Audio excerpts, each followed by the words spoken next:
네, 여러분 안녕하십니까? 모든 바쁜 일과를 쉬고 이제 하나님과 동행하기 위해서 하나님께 예배드리러 오신 여러분 모두 다 환영을 합니다. 이제 주님 안에서 쉬고 주님 안에서 회복되는 귀한 날이 되기를 간절히 바랍니다. 오늘 스승의 날이라고 이렇게 꽃도 달아주시고 또 선물도 주시고 얼마나 감사한지 모르겠습니다. 마땅히 예수님이 받으셔야 되고 예수님의 말씀을 조금 통역을 좀 했을 뿐인데 이렇게 저에게 대우를 해주셔서 참으로 감사드립니다. 전 요즘에 쉼터를 운영하면서 제가 발전하고 제가 도전하지 않으면 저도 깔아앉고 여기 오신 참가자들도 나태해져 버리고 그러더라고요.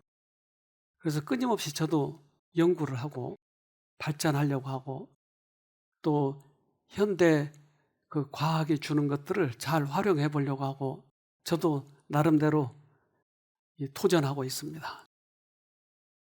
그런데 꽤 많은 사람들이 오늘도 이제 몇 분들이 그 감사 간증을 하고 저에 대해서 또 칭찬도 해주고 그렇게 하셨는데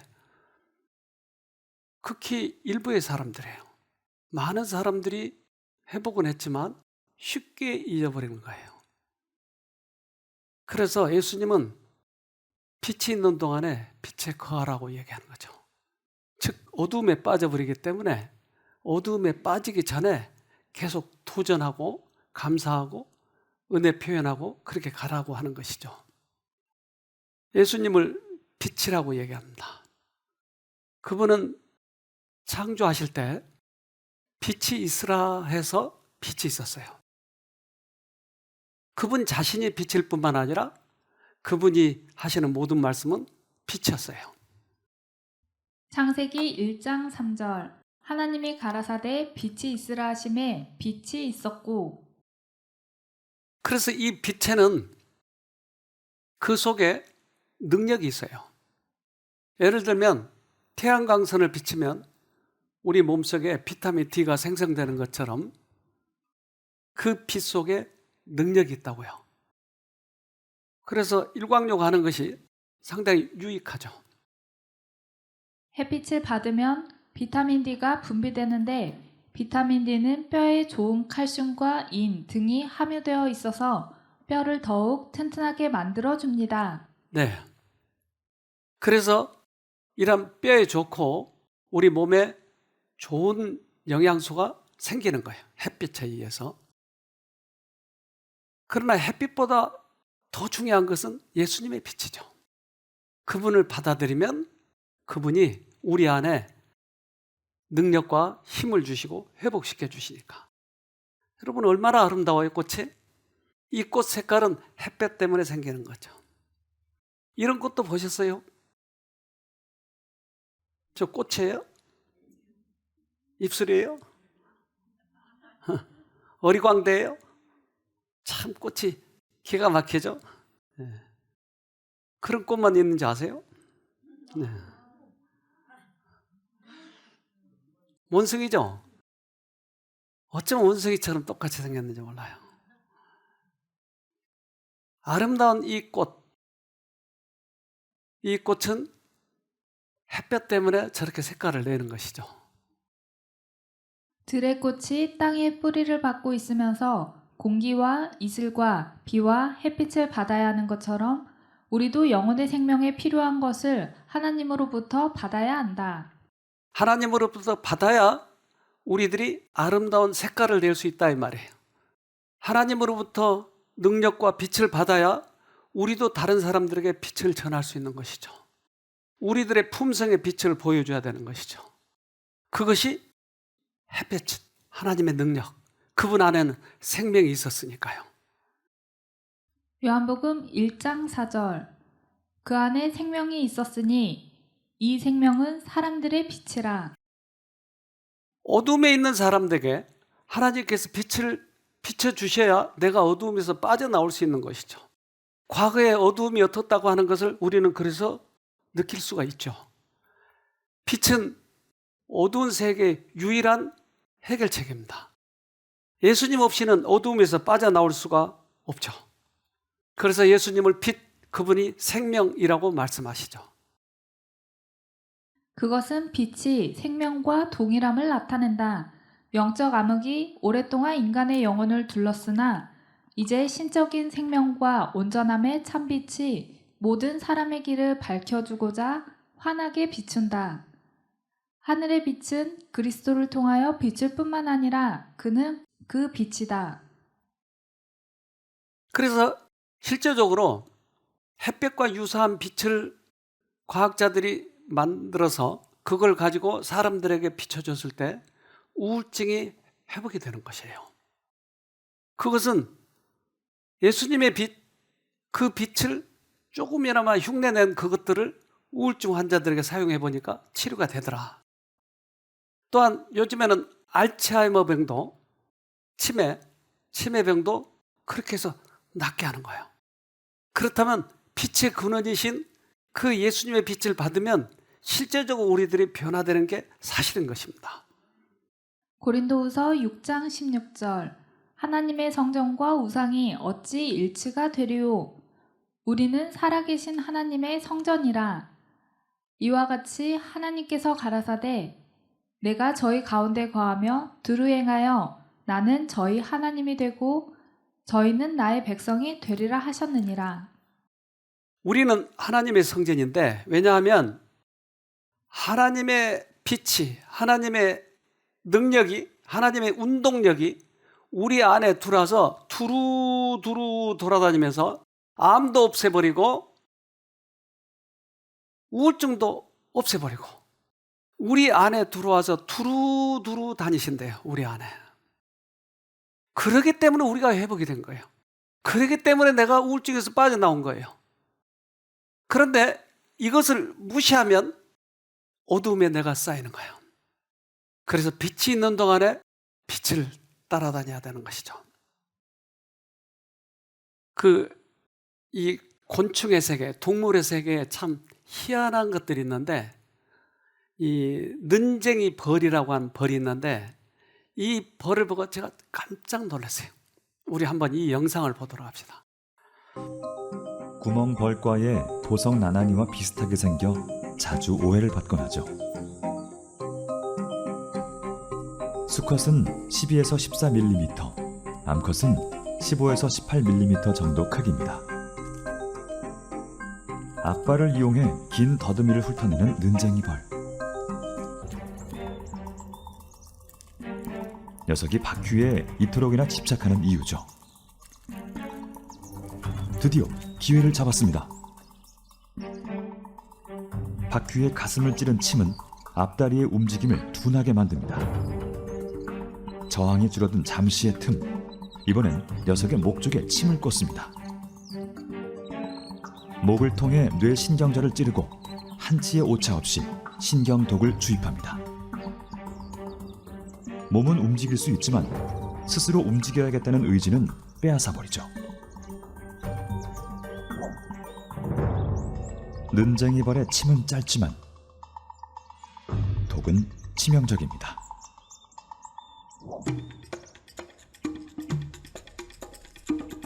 는쟁이벌은 입 대신 몸의 진동을 이용해 더듬이를 자릅니다. 물수는 있지만 끊지는 못하는 입을 가졌죠. 바퀴에게 더듬이는 냄새를 맡을 수 있는 코였고 적을 감지할 수 있는 눈이었습니다.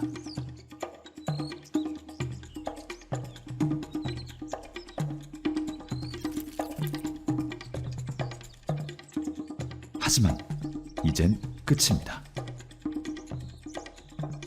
바퀴에 목숨줄을 쥐고 있는 건 는쟁이 벌입니다. 녀석은 잘려나간 더듬이 단면을 통해 체액을 맛봅니다. 바퀴의 몸에 퍼진 독의 농도가 적당한지 확인하기 위해서입니다. 바퀴에게도 는쟁이 벌에게도 힘든 시간이 지나고 있습니다. 그런데 큰 난관이 하나 더 남아 있습니다. 미리 봐둔 구멍으로 사냥감을 옮겨가야 합니다. 독 때문에 의지를 잃어버린 바퀴는 더듬이를 물린 채 제 발로 끌려갑니다. 무섭죠? 의지를 잃어버렸대요. 그러니까 가슴팍에 처음에 독을 쏴요. 그러면 앞발을 못 움직인대요. 그러니까 이제 저항을 못하니까 그 사이에 목을 통해서 뇌에다 바늘을 꼽는 거예요. 그러면 뇌가 마비가 되는 거죠. 그리고 눈과 귀 역할을 하는 더듬이를 잘라버린 거예요. 그러면 저항할 힘이 없어지는 거죠. 이걸 끌고 자기 집에 데리고 가는 거예요. 먹이로. 처음에 가슴팍을 탁 찌르는 것은 우리를 어둡게 만들어버려요. 그러면 의지가 없어져요. 그러면 내가 이제까지 살았던 방법으로 사는 것이 아니고 이제는 사단이 시킨 대로 생각을 하고 감각에 예민해지고 그러면서 끌려가는 거예요. 자기는 걷지만 자기 의지는 없어져 버린 거예요. 무서운 거예요. 우리들에게 독침이 언제 찔릴지 빛이 있는 동안에 빛을 따르라고 하는 거예요. 암흑의 왕은 노련한 수단으로 사람들의 여러 환경과 지식 정도에 따라 교묘하게 유혹을 한다. 사단은 모든 불의의 속임수로 사람들을 지배하려고 하지만 기꺼이 그의 유혹에 빠지는 자들에게만 제 목적을 달성할 수 있다. 자신의 그릇된 성향에 따라 사단의 세력에 스스로 뛰어드는 자는 그 종말을 자각하지 못한다. 암흑의 왕은 우리들의 지식의 정도에 또는 여러 가지 우리들의 그 속일 수 있는 그런 취미 있는 부분에 어두움을 가지고 와서 거기에서 끌어간다고요. 우리의 정신을 지배하려고 하더라고요. 결국은 그 두 번째 쏘는 그 독침은 우리들의 정신을 지배하게 되는 것이에요. 그래서 과학자들이 실험해 봤어요. 그러면 이 뇌를 한번 빼보자. 바퀴벌레에 있어서. 뇌를 빼보니까 어떻게 현상이 일어나는지 봅시다. 녀석은 이 바퀴를 좀비로 만들기 위해 신경독을 주입할 곳을 찾는데 보석 말벌의 첫 번째 독침이 바퀴의 가슴팍에 꽂히는 순간 비극이 시작되죠. 먼저 이 독에 포함된 감마 아미노 부티르산이 바퀴의 다리를 일시적으로 마비시킵니다. 보석 말벌은 이 틈을 놓치지 않고 두 번째 독침을 쏘며 바퀴에게 일격을 가하죠. 이 한 방은 바퀴의 목을 관통해 뇌 신경절을 정확히 찌르는데 이 과정에 있어 보석 말벌은 꽤나 신중해진다고 합니다. 보석 말벌의 생태를 연구한 이스라엘 벤 구리온 대학의 렘갈 박사는 뇌를 제거한 바퀴를 보석 말벌에게 주면 이들은 10분 동안 침을 쏘지 않고 한참을 관찰만 한다고 합니다. 그리고 침을 쏘더라도 독의 양을 평소의 6분의 1만 주입해 살짝 간만 보면서 신중을 기하죠. 그래, 이 벌이 뇌, 정신을 지배하고자 하는 거예요. 정신을 없애놓으니까 안 쏘고 있는 거예요. 사단은 우리들을 공격하게 한 이유가 뭐예요? 정신을 지배하려고 하는 거예요. 그러면 사단에 의해서 걷긴 걷는데 끌려가는 거예요. 내가 인생을 살아가는데 뭘 위해 살아가는지를 모르는 거예요. 우리들이 어둠에 빠진 이유가 바로 그거였어요. 내 인생을 살아야 되겠는데, 멋지게 살아야 되겠는데 사단에서 침을 한번 맞으면 그 다음부터는 내가 나를 위해서 사는 것이 아니고 사단을 위해서 사는 것이에요. 우리의 정신을 지배해버린 것이에요. 사단은 인간의 마음과 정신이 세속적인 매력에 이끌려 하늘의 사물들을 생각할 여지가 없도록 계획하고 있다. 사단은 세상을 사랑하는 저들의 정신을 지배한다. 원래 우리는 하나님을 닮은 그러한 품성을 가진 자였어요. 그런데 정신을 사단이 침을 놓고 거기에 바꿔놔버렸어요. 그리고 이제는 사단을 위해서 사는 거예요. 세상의 욕망을 위해서 사는 거예요. 과거에 제가 좀 얼굴을 알았던 한 집사님이 여길 찾아오셨어요. 그런데 과거의 집사님이 아니었어요. 우울증이 깊이 빠진 분이었어요. 첫눈에 알아봤어요. 아, 이분이 우울증이구나. 그런데 무려 2년 동안 거의 대부분 울었어요. 아침마다 울어요. 그리고 낮에도 울고 밤에도 울고. 남편이 굉장히 많이 힘들어했어요. 이분은 과거에 쾌활한 분이었어요. 그래서 여길 찾아오셨어요. 처음 들어오셨을 때 모습이에요. 근데 이분이 과거에 하나님을 알았지만 그 빛이 있는 동안에 빛에 거하지 않는 그때부터 미끄러지기 시작해서 자기도 모르는 사이에 세상 모든 게 싫은 거예요. 그러다가 다시 하나님을 만나게 됐는데 이분 간증을 좀 들어보도록 합시다. 제가 지금 여기 두 번째 왔어요. 첫 번째 왔을 때 정말 울보였죠. 울보. 전 진짜 많이 울었어요. 울고 여기 오는 날 아침까지도 통곡을 하고 울고 왔으니까 그렇더라고요. 그게 그 병이 아침에 눈을 뜨면 막 불안하고 초조하기 시작하면 그때부터 이제 막 눈물이 쏟아지는 거예요. 저 같은 경우에는 그랬어요. 그리고 무서움과 공포와 이제 그런 게 여러 가지 굉장히 많이 왔고, 저도 소화가 안 돼서 밥을 못 먹고 입맛이 없어 밥을 먹는 게 우울증인지 몰랐는데 그것도 여기 와서 알았어요. 기운이 하나도 없어가지고 식은땀을 흘리면서 누워 있었어야 돼요. 그것도 우울증이었더라고요. 근데 그런 증상이 하나하나 다 없어졌어요. 네, 그래서 제가 눈만 뜨면 습관이 생겼어요. 예전에는 눈만 뜨면 걱정, 근심, 불안. 근데 이제는 제가 바뀌었더라고요.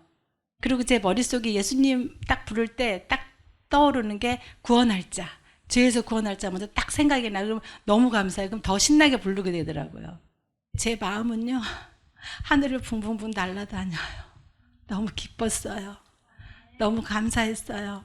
너무 감사하고 정말 온 천지가 또 예쁘게 보이고 아름답게 보이고, 그래서 제 눈을 뜨나 예수님을 제 마음에 항상 담고서 예수님을 부르면서 정말 내 속에 있는 모든 찌꺼기가 이제 돌아가면 또 하나님께서 또 어떤 걸 해결해 주실지 모르겠습니다. 저는 계속 기도할 것입니다. 내 속에 있는 것들이 뿌리가 다 올라올 때까지 저 기도할 겁니다. 그래서 하나님 앞에 정말 온전한 사람이 한번 되고 싶습니다. 그래서 이제는 사람답게, 하나님의 자녀답게 정말 하나님께서 주신 은혜를 정말 내 입에 자랑거리를 정말 많이 가지고 자랑하고 싶습니다. 정말 저를 만나는 사람마다 자랑하고 싶습니다. 하나님을 만나서 기뻐서 여러 가지 어려운 환경을 잘 극복해서 살았어요. 그러나 어느덧 자기 마음이 어두워진지 모르고 어두워졌어요. 우울증에 빠졌어요. 그래서 여기 와서 해보게 됐어요. 집에 돌아갔어요. 또 다시 우울해지는 거예요. 그래서 쫓아왔어요. 두 번째 오셨 거예요. 우리들의 옛 습관은 자꾸 과거로 그 옛 습관대로 돌아가고자 하는 성향이 있어요. 나는 한번 예수님을 만나면 그거의 전부로 생각하지만 그렇지 않아요. 하나님 만나면 그 다음에 우리들이 도전하고 가야 할 곳이 있는 것이에요. 하늘에. 그런데 마치 그 구원파가 주장한 것처럼, 나 구원받았어. 그럼 이제 그때가 끝인 것처럼, 그러면서 사람을 죽여도 되고 마누라 두들겨 패도 된다고 착각을 하고 있는 것이, 난 구원받았으니까. 그러나 우리는 꾸준히 도전해야 할 부분이 남아있죠. 옛 습관들, 악으로 기울어지는 유전적 기질은 언제나 지배권을 지려고 분투할 것이다. 이것들에 대하여 그리스도인은 언제나 경계해야 하며 그리스도의 능력으로 승리하고자 노력해야 한다. 그분은 이제 다시는 넘어지지 않기 위해서 분투하고 도전하고, 그리고 이제 그분이 mp3를 갖다가 전하기도 하고, 또 남편에게도 얼마나 끔찍하게 잘한지 몰라요. 옛날은 계속 원망만 했지만 이제 다시 하나님을 만나고 나서는 얼마나 잘한지 몰라요. 여기 있어서도 그가 회복된 다음에 저렇게 꽃 속에 네, 달라졌죠? 네. 누가복음 4장 18절 주의 성령이 내게 임하셨으니 이는 가난한 자에게 복음을 전하게 하시려고 내게 기름을 부으시고 나를 보내사 포로된 자에게 자유를 눈먼 자에게 다시 보게 함을 전파하며 눌린 자를 자유케 하고. 예수님이 이 땅에 오신 이유는 바퀴벌레에 더듬이가 잘라져 버리고 뇌에 마취가 돼 있고 그러한 바퀴벌레를 끌고 가고 있는 중인데 주님께서 탁 수습시키고 우리를 거기서 건졌다 이 말이에요. 지금 포로된 자에게 자유를, 눈이 잘려버렸는데 다시 보게 함을, 사단에게 눌려서 끌고 가고 있는데 주님께서 거기서 건져주신 거예요. 이것을 우리가 기억해야 돼요. 그런데 우리는 포로된 데서 자유를 얻으면 그 다음부터는 내 마음대로 내가 할 수 있다고 생각하지만 그렇지 않아요. 우리는 주님을 붙들고 있어야 그 다음 단계로 가는 것이에요. 그렇지 않으면 또 붙잡혀요. 또 붙잡혀요. 예수님이 이 땅에 오신 이유가 그거예요. 우리 교인들 또 여기 참가자들 대부분의 사람들이 여기서 착각을 하는 거예요. 그게 전부인 것처럼 착각하는 거예요. 그럼 우리는 도전을 해야 된다고요. 내가 오늘은 그 말 많은 말을 내가 이제 오늘부터는 주님 부르면서 줄이겠어. 이제까지는 내 성경을 건성건성 봤는데 이제 그러지 말아야 되겠어 하고 도전을 하자고 하는 것이에요. 그래야 꾸준히 가는데 도전은 내 힘으로 도전하지 말고 주님을 불러서 도전해야 되는 것이에요. 요한복음 12장 35절로 36절 그러자 예수님께서 대답하셨습니다. 빛이 잠시만 더 너희와 함께 있을 것이다. 빛이 있을 때에 다니면 너희는 어두움에 사로잡히지 않을 것이다. 어둠 속에서 다니는 사람은 자기가 어디로 가는지 모른다. 빛이 너희에게 있을 동안 빛을 믿어라. 그러면 너희는 빛의 아들이 될 것이다. 예수님께서는 이 말씀을 하시고 그들을 떠나 숨으셨습니다. 빛이 잠시만 같이 있을 거래요. 그러면 빛이 있는 동안에 빛을 따라가래요. 어두워져 버리면 그 다음부터 안 보이니까. 그래서 주님께서 나를 찾으셔서 거기 이 어둠에서 건져주신 것이 얼마나 큰 축복인지 몰라요. 이것을 무시해 버리니까 그 다음에 다시 어두움으로 빠지는 것이에요. 요한복음 1장 4절로 5절 그 안에 생명이 있었으니 이 생명은 사람들의 빛이라. 빛이 어두움에 비치되 어두움이 깨닫지 못하더라. 그래서 예수님이 오셨는데도 어두운 가운데 있는 사람들이 있어요. 그래서 실제적으로 이 땅에 오신 그 예수님이 유대인들을 만났을 때 어두움이 이것을 깨닫지 못했어요.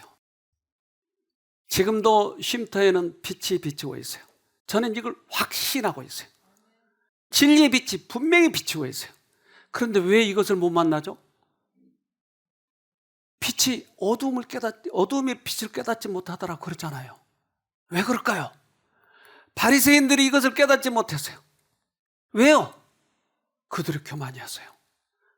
그들은 자기의 과거의 유전적인 것, 자기의 영광, 자기의 이것을 주장하려고 하는 것이 교만한 것이에요. 그렇기 때문에 빛을 깨닫지 못한 것이었어요. 교리와 격언 그리고 인간의 유전에 하나님의 음성은 삼켜져 버렸고 잠잠케 되어버렸다. 제사장들의 길고 복잡한 설명은 가장 분명하고 단순한 것들을 불분명하고 불완전하고 신비롭게 만들어버렸다.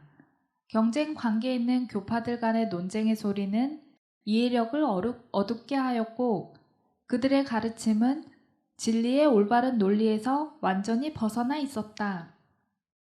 그래서 그들은 유전적인 것, 교리 이런 걸 주장하다 결국은 하나님을 만나지 못했어요. 그렇다면 이 빛을, 이 예수님의 빛을 프리즘을 통해서 비춰보면 어떤 색깔이 나올까요? 무지개색이 나오겠죠? 그러면 우리 안에 빛이 들어왔다면 이 빛을 프리즘을 통해서 비춰보자고 하는 것이에요. 즉 그 빛, 그 생명은 우리들의 생애에 어떻게 나타나냐는 거예요.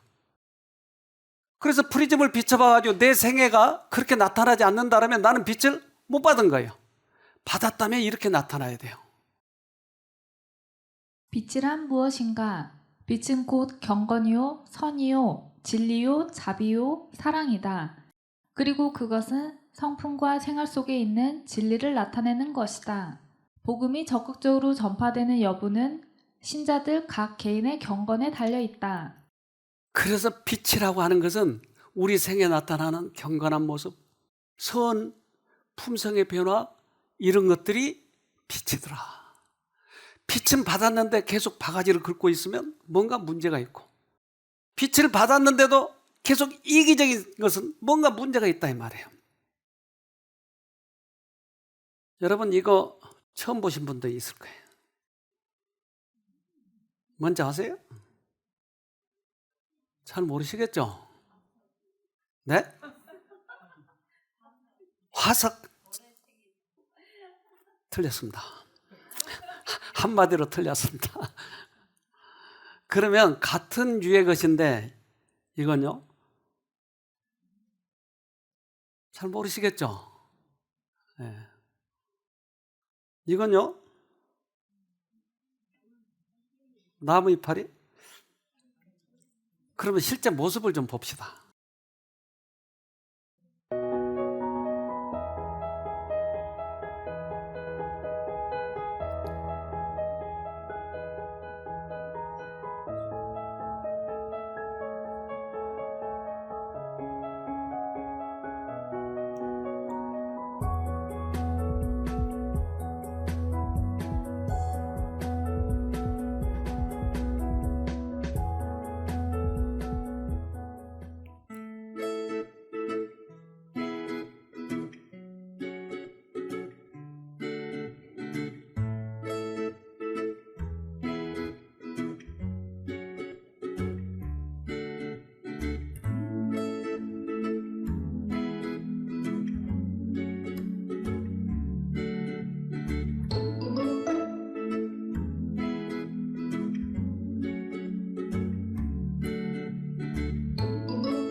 참 귀엽죠?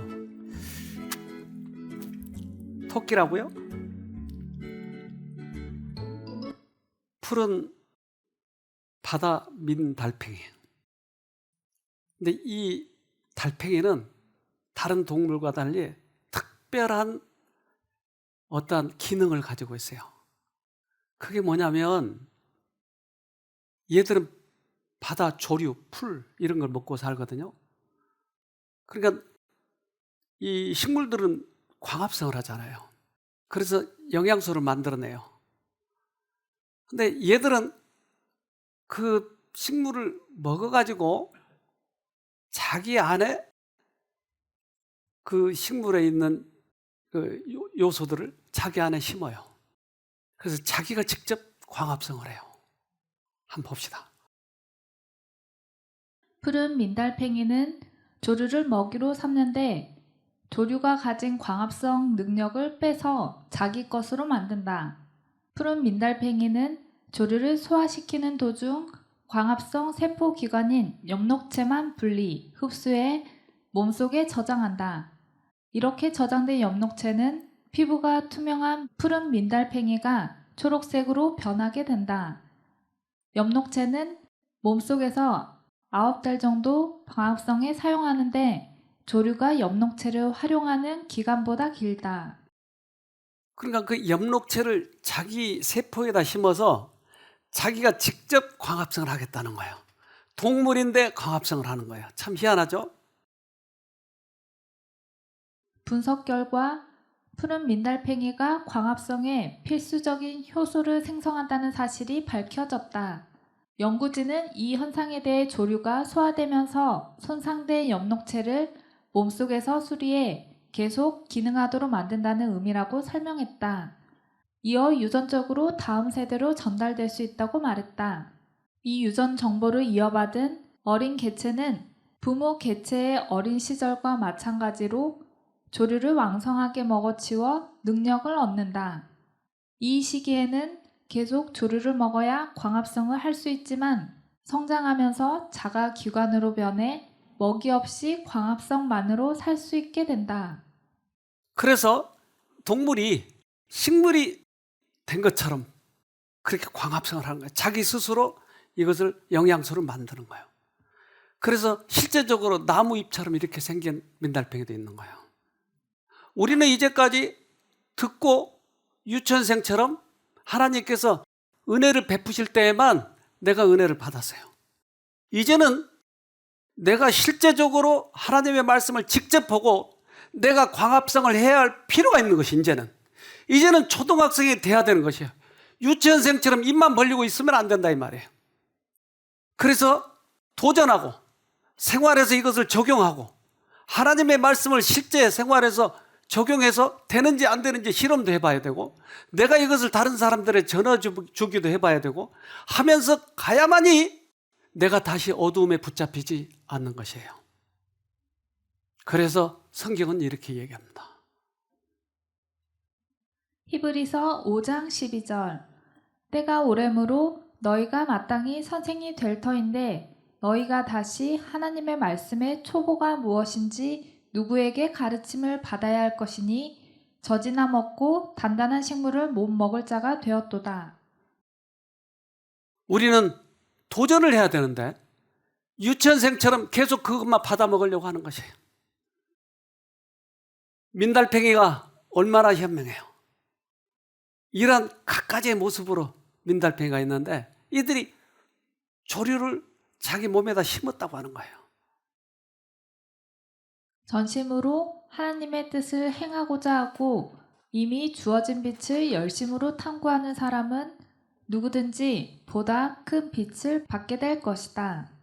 그와 같은 사람에게는 모든 진리 가운데로 그를 인도해 줄 하늘의 광위를 지닌 어떤 별들이 보냄을 입을 것이다. 도전한다고 하는 것은 전심으로 하나님의 뜻을 내 생애에 적용해보자. 그리고 하나님의 말씀을 열심히 탐구해보자. 그걸 지식적으로만 이해하고 있으면 실제 생활에 있어서는 하나도 나타나지 않는 것이에요. 도전. 그렇게 할 때 우리가 어두움에 붙잡히지 않는 것이죠. 참 아름답죠? 네, 때때로 얘들이 독이 있을 수도 있는 것입니다. 이것을 내가 이제까지는 세상 왕국에 있다가 하나님의 왕국으로 이제 넘어왔어요. 그러면 이 하늘 왕국에서 이것을 누리고 기뻐하고 도전하고 이렇게 해야 하늘 왕국에 내가 적응하면서 살아가는 것이에요. 그러니까 보이진 않아요. 우리에게는. 내가 여기 와 있는데 여기 왔다 그러면 안 보이는 거예요. 근데 사실은 이 사이에 가로막이 있었던 거예요. 그것은 영적 왕국에서 세상 왕국에서 영적 왕국으로 넘어온 거예요. 그런데 다른 사람은 못 보고 있는 거예요. 그런 나의 생애는 이것을 증명하고 있는 거예요. 옛날 저 사람은 엉망진창했는데 성질 사나웠는데 어떻게 저렇게 바뀌었지? 그래 나는 이것을 이해하고 있는 거야. 그래서 기이한 것이 이게. 그래서 기이한 빛에 들어갔다고 하는 것이 이것을. 베드로전서 2장 9절 오직 너희는 택하신 족속이요 왕같은 제사장들이요 거룩한 나라요 그의 소유된 백성이니 이는 너희를 어두운 데서 불러내어 그의 기이한 빛에 들어가게 하신 자의 아름다운 덕을 선전하게 하려 하심이라. 그래서 우리는 이 영적 왕국에 들어갔는데 그렇기 때문에 우리는 거룩한 나라요 택하신 족속이라고 그랬어요. 그런데 이 어두운 세상에서 이 빛으로 인도하신 이유가 있다라고 하는 거예요. 그 이유는 우리들의 생애 속에서 예수님이 나타나야 된다고 하는 거예요. 그러니까 매 순간 도전하고 내가 받은 바 은혜를 다른 사람들에게 나눠줘야 되고 이것을 위해서 우리를 기이한 빛으로 옮겨 놓으셨다. 지난번에 괌에서 오신 한 자매님이 있었어요. 이분은 여러 가지 그 몸도 좀 불편한 점도 많이 있었지만 특별히 이 빛을 경험한 어떤 분이 자기를 여기로 보내줘서 온 거예요. 건성건성 이렇게 했었어요. 그런데 어느 날 우리 둘러앉아서 기도회를 하고 있는데 이분이 그동안 여기 와서 경험한 바를 고백을 하더라고요. 자기 처녀 때 복음을 받아들이니까 뜨거웠다는 거예요. 그런데 그 후로, 그 뜨거움 후로 세상에 묻혀 살다 보니까 그것이 다 자기에게서 사라지고 말았다는 거예요.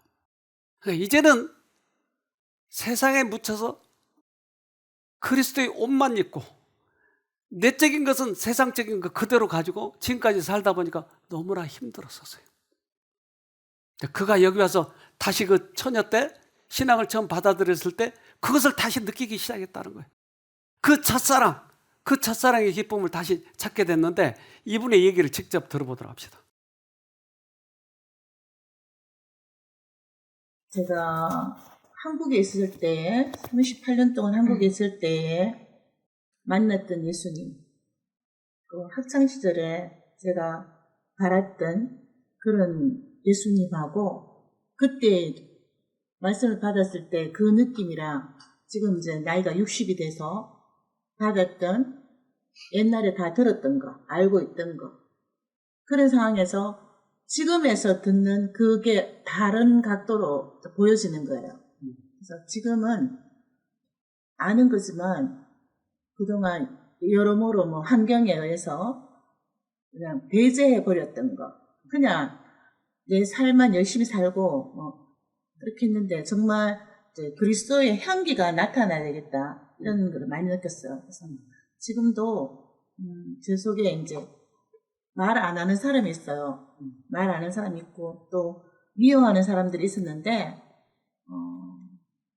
제 자신 스스로 미워하지 않게 해달라고 기도를 하면서 그러니까 자아를 포기를 못했는 거지.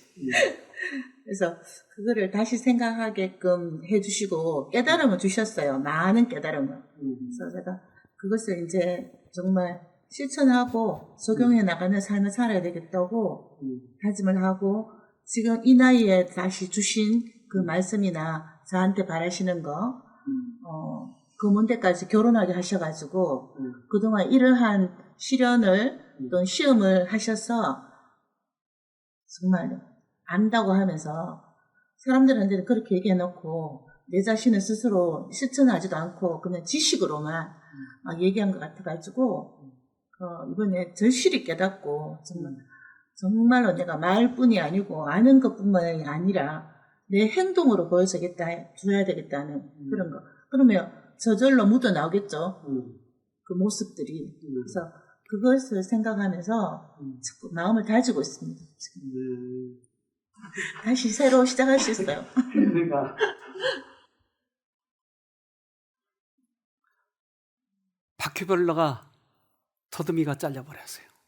어두워져 버렸어요. 네, 불쌍하게 보신 하나님께서 특별히 쉼터로 보냈어요.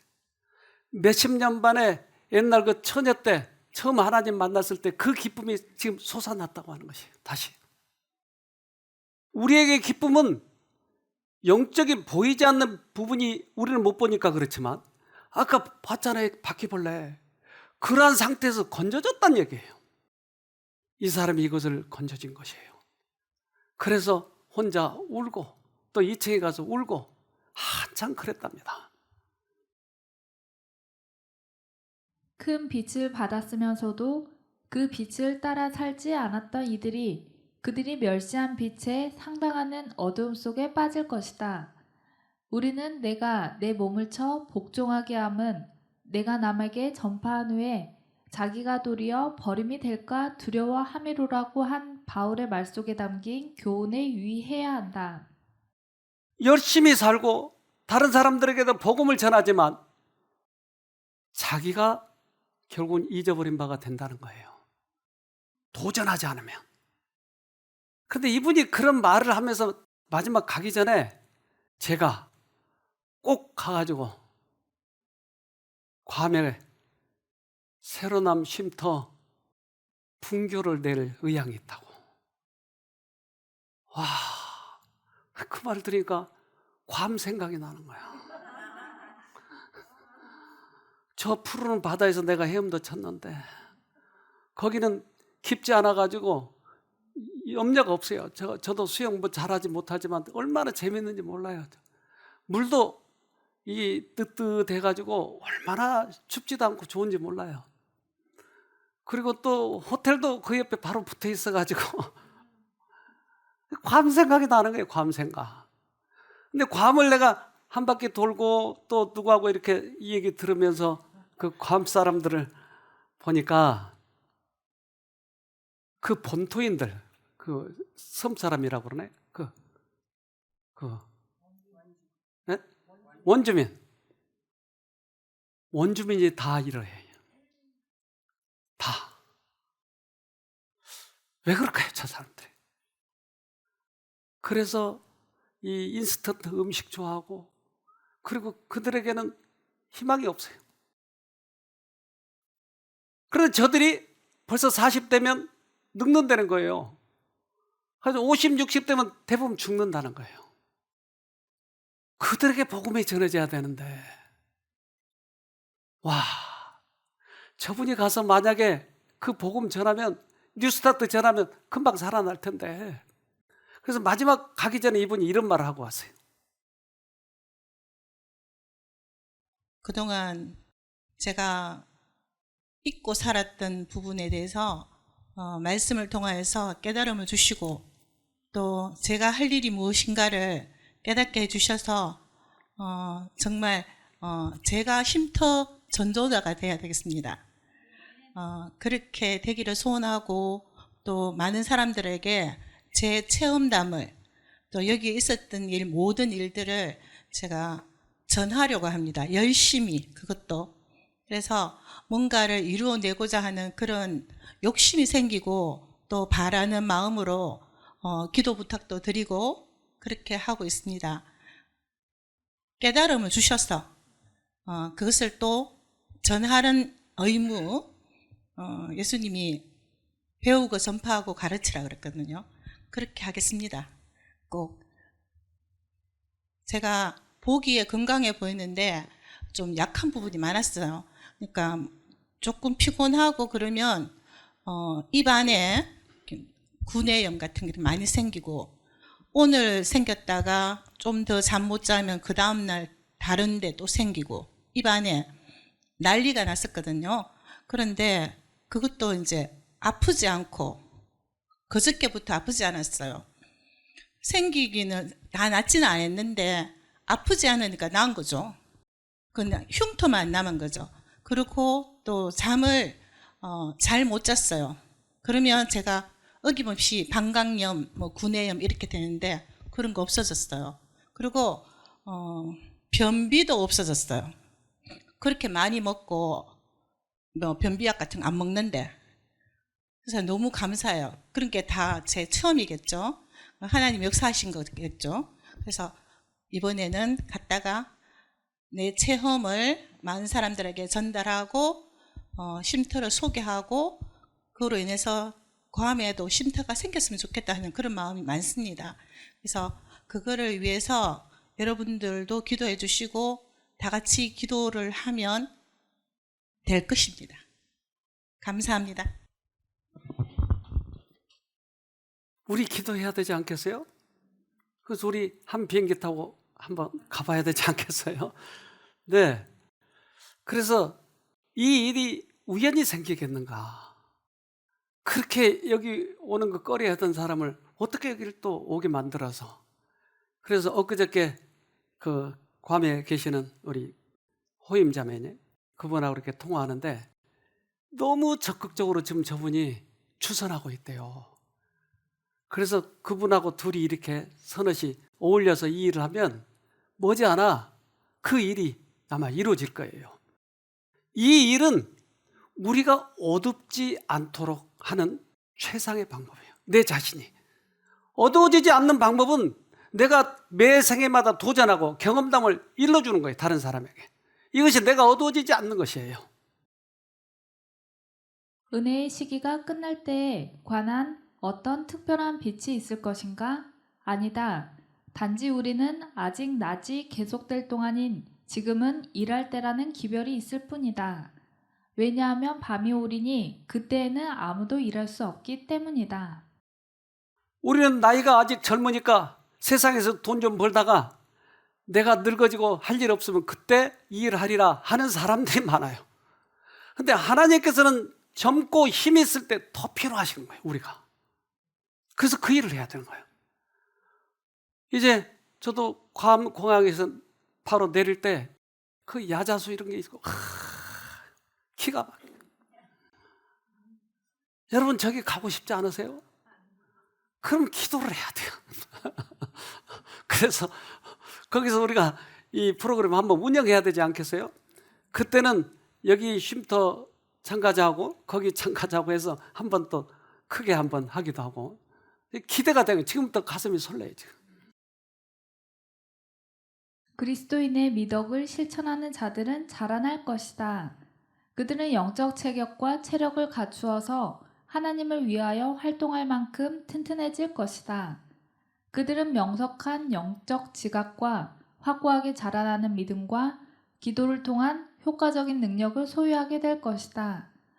영혼들을 돌봐주고 있는 자들, 실수한 자들을 구원하는데 자신을 완전히 바치는 자들은 가장 확실하게 그들 자신의 구원을 이루고 있다. 가장 확실하게 구원을 이루는 방법이 뭐죠? 어려운 사람들을 도와주고 어두운 데 있는 사람들을 건져주고 이 일이 가장 확실한 구원을 이루는 방법이라고요. 우리 다시 한번 명심합시다. 우리 영혼이 살아야 되지 않겠어요? 꼭 여러분 승리하기를 간절히 바랍니다.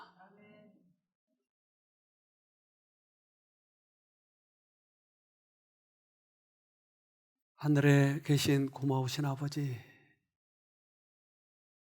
어두움 속에서 속절없이 끝나버렸을 뻔한 저희 인생을 붙잡아 주셔서 빛을 보여주셨으니 참으로 감사합니다.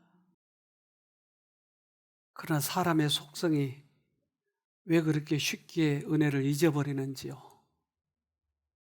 왜 그렇게 어둠을 쉽게 찾아가 버리려고 하는지요? 그래서 과거에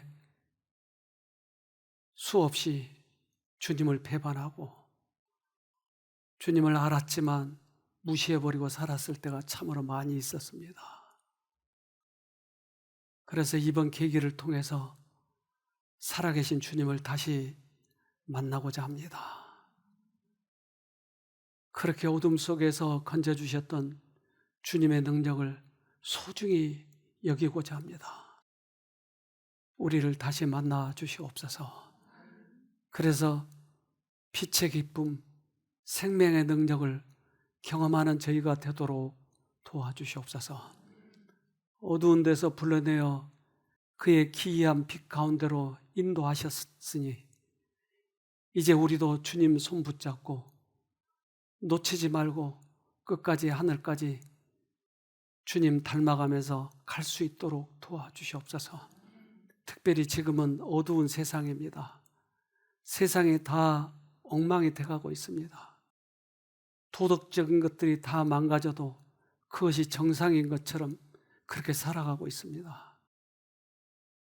그러나 주님께서 우리들에게 빛을 비춰주셨으니 빛대로 살게 도와주시고 그 빛을 가치 있게 보람 있게 사용할 수 있도록 도와주시옵소서. 그리고 어두운 세상에 이것을 비춰주어서 우리도 가장 확실하게 구원을 이루는 사람들이 되도록 도와주시옵소서. 또한 쉼터를 사랑해서 여러 가지로 쉼터를 위해서 기도하고 또 헌신한 당신의 아들, 딸들, 이름도 빛도 없이 그저 쉼터를 돕고자 하는 그러한 사람들, 그들에게도 같은 축복을 내려주시고 오히려 아무도 모르는 곳에서 손을 펴는 그 손길 위에 더 크게 축복해 주시옵소서. 오늘 저희들 이렇게 모아서 주님께 예배를 드렸습니다. 각자의 소원이 있을 거라고 믿습니다. 간절하게 주님께 소원을 드리는 그 소원을 꼭 응답받는 귀한 이날 되도록 우리 모두에게 축복해 주시옵기를 예수님 이름으로 기도합니다. 아멘.